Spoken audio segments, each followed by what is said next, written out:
would show you my new kind of journal setup for this year, and give you a quick walkthrough and just kind of show you my process. And then I think at the end I'm going to do a quick day that, in my normal process, and show you what I do, and it'll be kind of live. So yeah, let's see how that works. But first of all, I'm just going to show you what I'm using this year for 2020. I am doing Jesus Calling again. I don't know why. This is like my third year, but I just feel called to go through this again. I love it so much. It has been so wonderful for me. The thing I like about it is you have this little thought as if Jesus is talking, and then you have verses to look at and read, and you kind of go from there. And sometimes these verses, I kind of don't agree necessarily with the characterization here, but that's fine, and that's what learning is, and opinion. So anyway, I love, love, love this book. So that's my devotional for the year, unless God asked me to do something different. Here's my same Bible I've had since I got married. This is just the NIV Bible, no frills on it. This is my notebook that I'm using this year. Someone on YouTube gave me this. So if it was you, please let me know. It could have been a friend or a relative too, but it's making me crazy that I cannot remember who sent it. I love this. I've had it for years, as I said. And in the past, I've used a notebook about this big, like the size of this folder. But this year, I don't know why, I just went a little smaller. I read this, I get a verse or an idea that pops into my head that I feel like God's speaking to me about. Sometimes I just write it out. Like sometimes I just write it in full. Sometimes I use art and stuff like that. It just depends on the day, and it's always different. So for my artwork, I've got these highlighters. I've got pencils. The reason I love doing these Crayola colored pencils is they erase. And then I have this entire thing. I think I've shown you all this. It's just got scissors, a glue stick, a big eraser, and markers of different sizes that normally will not bleed through whatever I'm doing. So that is I use all that when I want to. Again, sometimes I just write in with a pen. And then here in this folder, I've just got a lot of stickers. I've got old vintage artwork that I have, and sometimes I pick something out of here. It just depends on what I want to do that day, what I feel, will illustrate what I feel like I'm learning so that I can internalize it. This particular day, I was feeling, this is the 6th, I was thinking about controlling your thoughts, controlling your mind. And I found this in my little clip art. It takes courage to surrender your mind.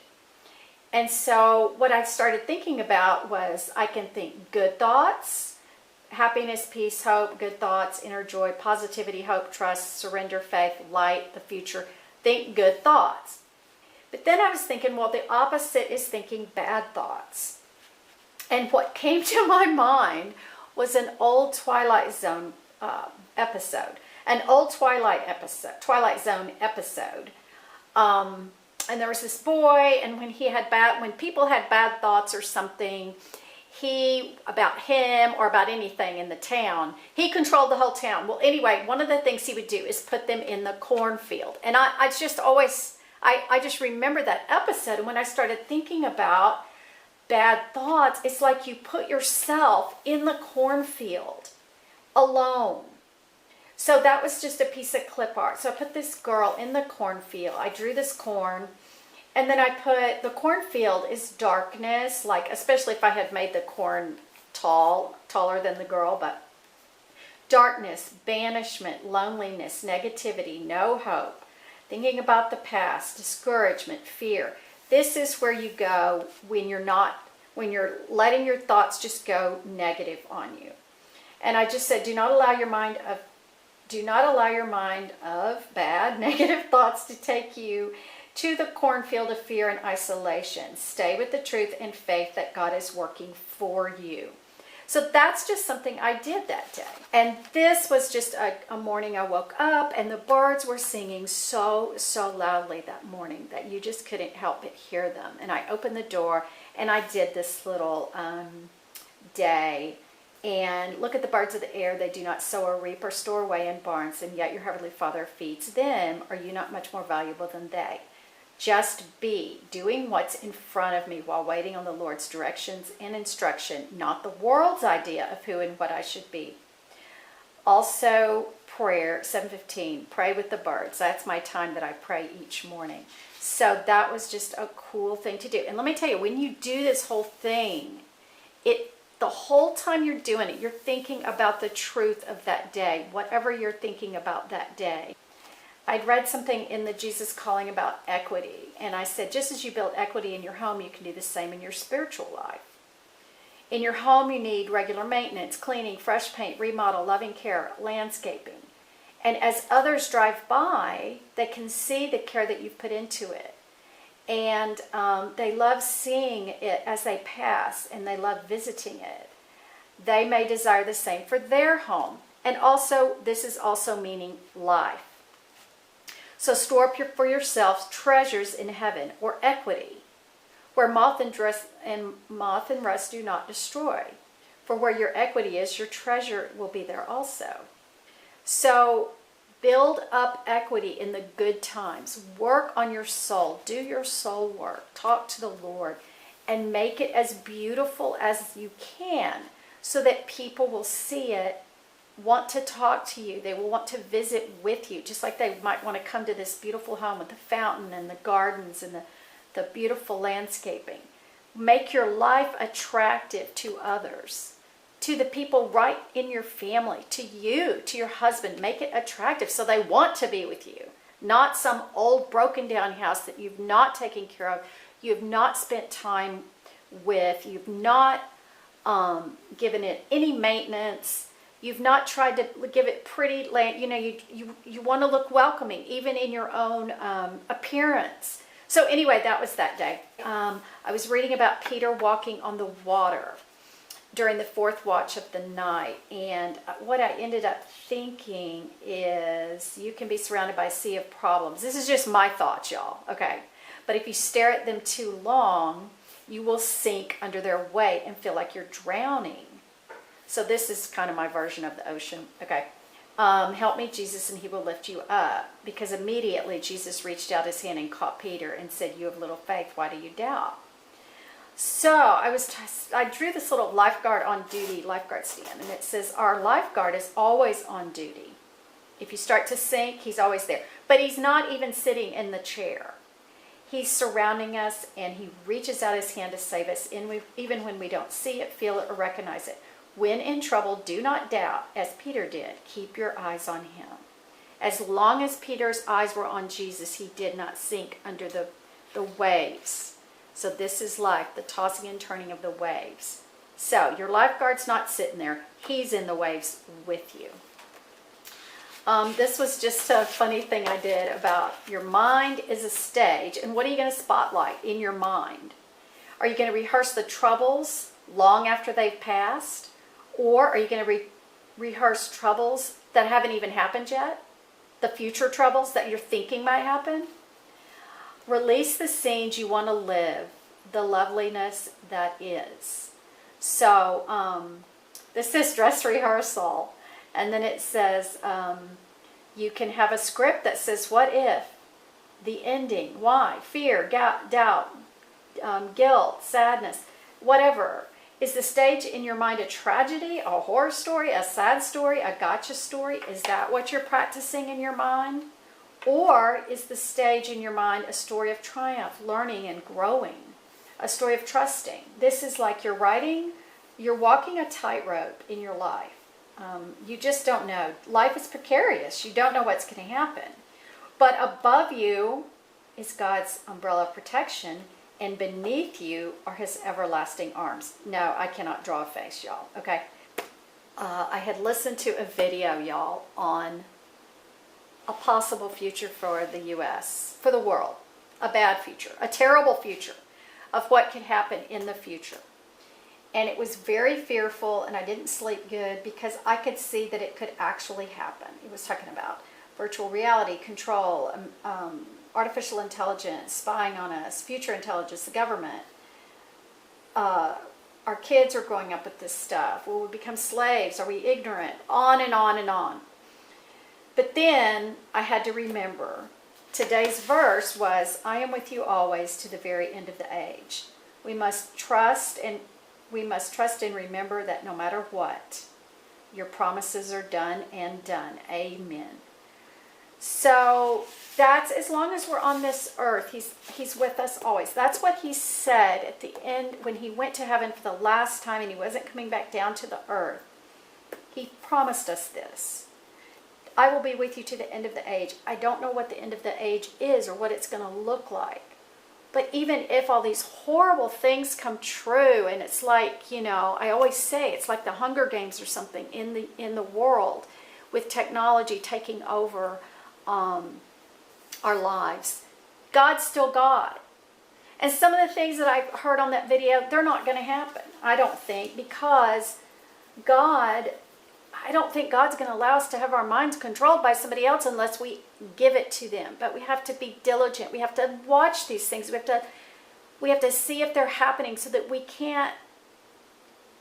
don't fall prey to it, even a little bit. Okay, now this, I'm reminding myself I want to start doing photos. I have one of those little photo printers that print like 2x3 pictures.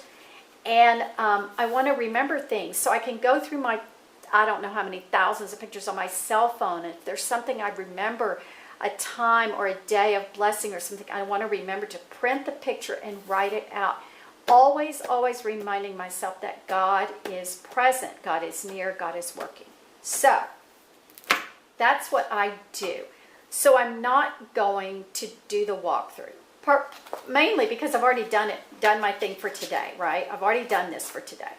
And this is something else I want to do. Oh, you know what? Let me say this, and then we'll go into something. We'll go into something else.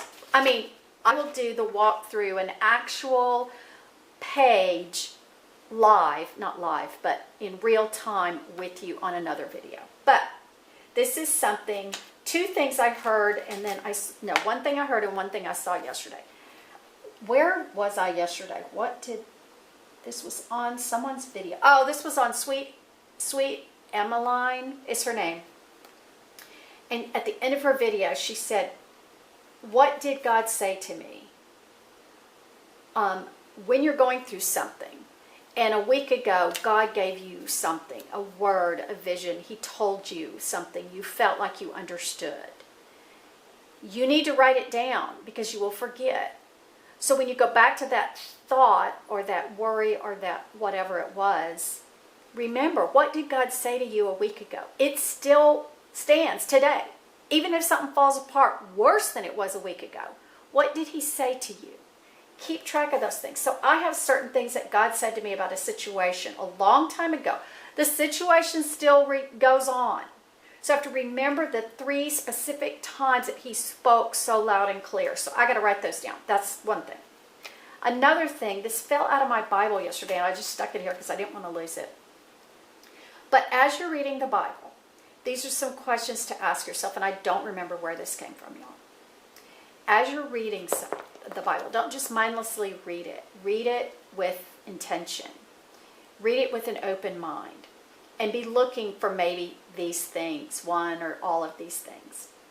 Is there a promise to claim in what you've read? Is there a lesson to learn? Is there a commandment to obey? Is there a blessing to enjoy? Is there an example to follow? Is there a sin to avoid?